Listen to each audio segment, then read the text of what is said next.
Malaysia Airlines flight MH370 from Kuala Lumpur to Beijing went missing early yesterday morning, and the search is now on to recover the plane and its 239 passengers and crew. Here's what we know.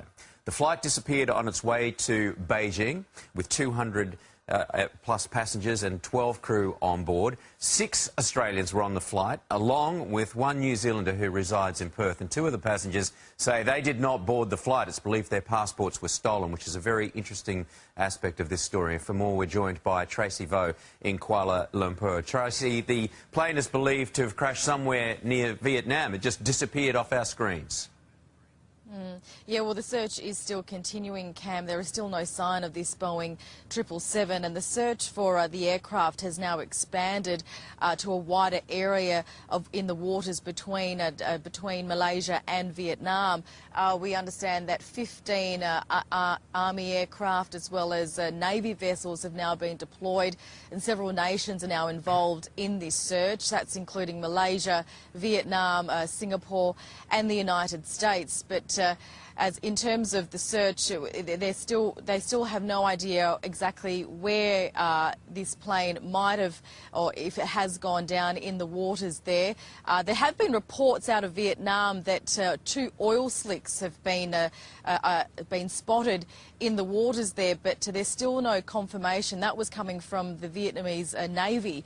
So obviously authorities here in Kuala Lumpur are still waiting for confirmation on that. What's happening here in Kuala Lumpur, there are updates every couple of hours. The hotel behind me here is where they're holding press conferences involving Malaysia Airlines and also the Prime Minister and his other colleagues as well.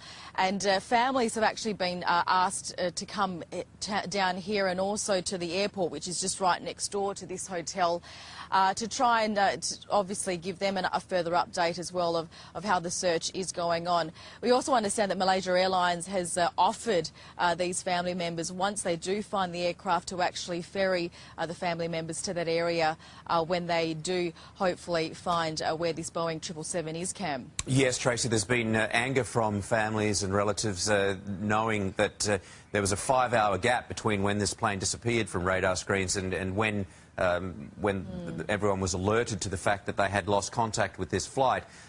There's an interesting angle developing that 2 people boarded this flight using stolen passports.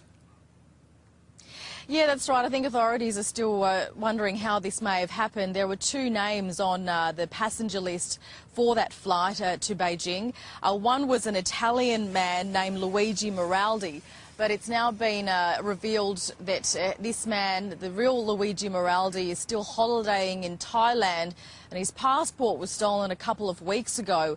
His family, he alerted family members in Italy once he found out that his name was on this passenger list. The other fellow is Christian Kozel, an Austrian man, and now it's believed the Austrian embassy has revealed that this man's passport was stolen 2 years ago, also from Thailand. So authorities here are still wondering who those people are that have been holding these passports and boarded this plane. Yes, and it raises the possibility of terrorism, doesn't it? What do we know about the Australians on board this flight? Yeah, of course, we know 6 Australians were on board this flight from Kuala Lumpur to Beijing. 2 of the couples were from Brisbane, and they were Rodney and Mary. They are Rodney and Mary Burrows, and Catherine and Robert Lawton. And their friends travelling through the area here. They were headed to Beijing after a short trip here in Kuala Lumpur. We've heard from family members saying that they are in shock and obviously quite distressed because there's still no news coming out from this search. It's been over 24 hours now since the plane went missing. The other pair from Australia are from Sydney, and their names are Lee Yuan and Gu Nai Jin.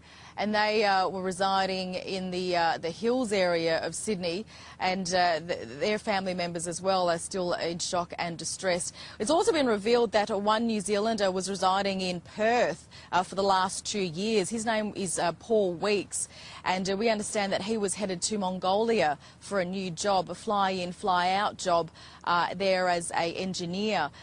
We've heard from his wife as well, who was understandably very emotional and hoping to here for any news. As you mentioned in your question earlier, Cam, as well, with in terms of a possibility, different kinds of scenarios, including terrorism, Malaysia Airlines hasn't ruled any scenario out just yet. All right, Tracy Vo, thank you very much for that update this morning. It's the news that we all dread when we have friends and loved